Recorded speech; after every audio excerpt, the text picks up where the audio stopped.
Colin's riding skills are now becoming second nature.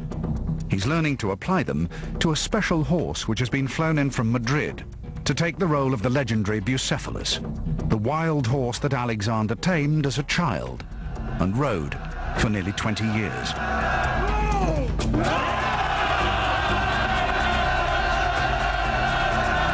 Having mastered the riding, Colin Farrell's next challenge is to lead his men for real as they charge in the decisive battle of Alexander's campaign. The Great Battle of Gaugamela was fought on a plain in modern Iraq. Oliver Stone plans to recreate it here in Morocco. Everything Colin and his men have learnt over the past weeks is about to be put to the test.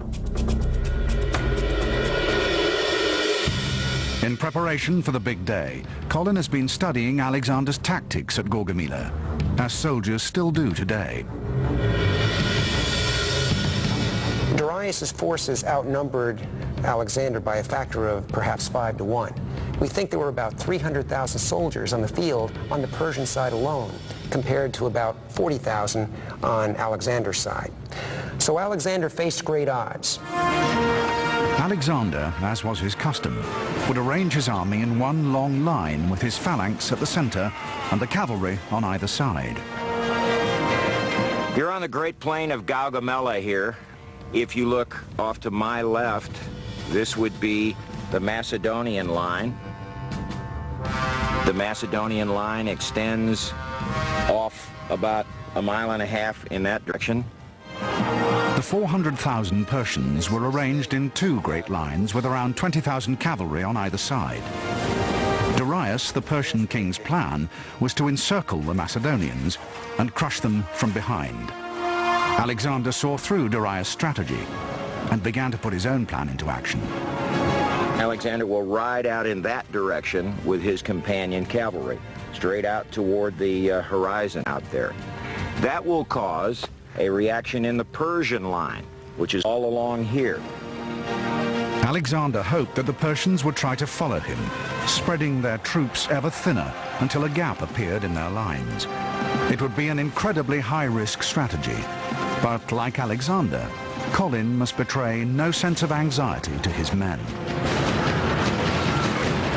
Prepare to repel chariots! In a heroic society, a society in which warriors seek battle for personal glory, it is a necessity that the leader lead from the front.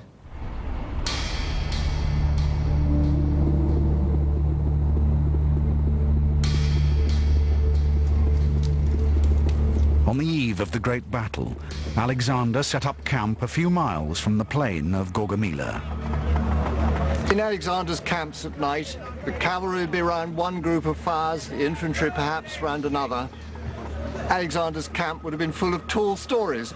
There was an atmosphere of anticipation, boastfulness, competition, and then, in the evening, sex and drink, the eternal companions of a soldier's life. Colin's men in the boot camp have to go without sex and drink. But as the day of reckoning draws near, his soldiers are brought face to face with the reality of ancient warfare. Generally, the clash of arms didn't last very long. I'm talking, not you. Generally, the clash of arms, the actual hacking and slashing with hair, eyes, and teeth flying all over the area, only lasted for a short time. So much of the business of defeating your enemy was by intimidation. When you all came together in the syntagma, it was frightening. You understand now, in your mind and in your heart and in your gut, what this is going to require. From now on, it gets faster and faster and faster and faster, and you've got to learn. You've got to concentrate. You got to give me everything you've got. Alexander, can't you see? Alexander, can't you see? What the feeling's done to me. What the feeling's done to me. Drew some horrible blood and gore. Drew some horrible blood and gore. Turned around around and drew some more. Turned around and drew some more. I used to herd a lot of sheep. I used to herd a lot of sheep. Now I barely get some sleep. Now I barely get some sleep. Whoa.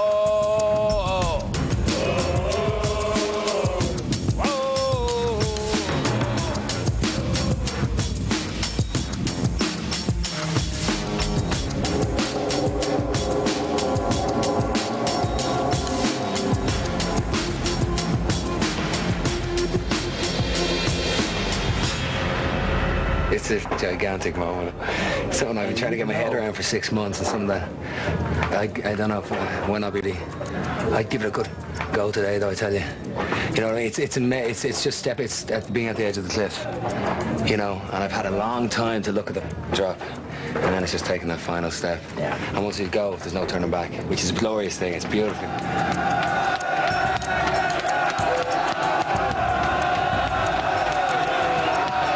He gave us this talk, and he said about the thing that he's Alexander, but he said, I can't do it without you, and I can't do it without you, and I can't do it without you. He said, we've got to come together like the companions did in that time. I mean, they couldn't have accomplished the feats that Alexander did without his men, and so he really gave us a feeling of being a part of something, you know.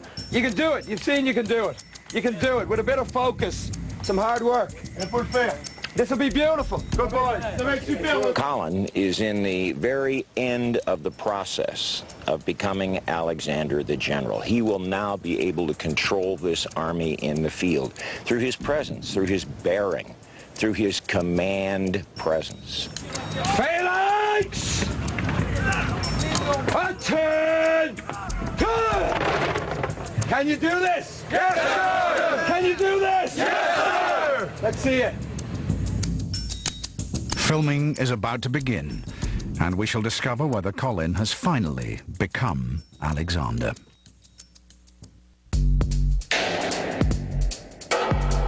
Colin has learnt to ride and fight.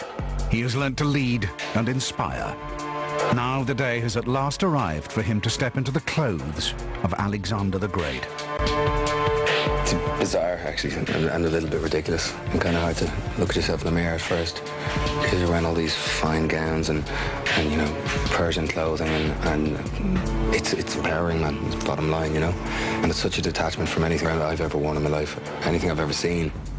Kind of fits surprisingly well. And the clothes will eventually, when I wear them like they're my own, that'll be a turning point. We're seeing a youngster go from, I'm a Dublin street kid worried about being an actor, to I'm a leader of men, and I have a responsibility therein. It's a magic transformation. It's a magic change. I'm very proud of it. Oliver Stone has spent the past weeks rehearsing and preparing for the Battle of Gaugamela, still regarded as one of the greatest set-piece battles ever fought.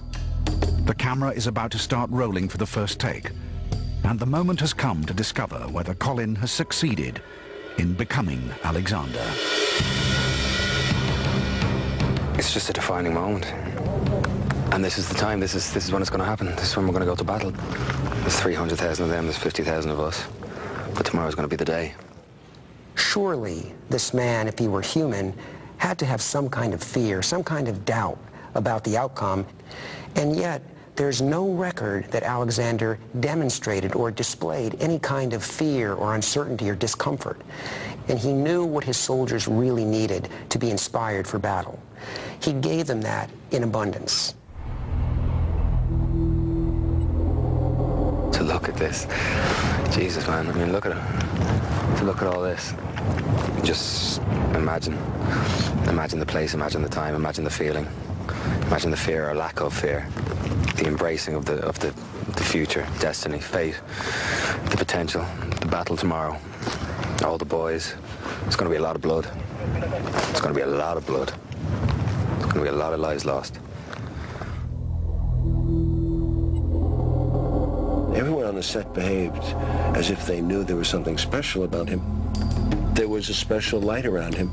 Then I felt it too in myself, that Alexander's spirit, such as it, whatever form it took on the set, was there, and it lifted people. Colin Farrell is Alexander. Oliver Stone began filming Alexander on the 19th of September 2003. After 3 months of blood, sweat and tears, 28-year-old Hollywood bad boy Colin Farrell led 500 men into battle. I say to you, what every warrior has known since the beginning of time, conquer your fear! And I promise you, you will conquer death when they ask you why you fought so bravely. It's a glorious moment. It's just a glorious moment. Zeus be with us!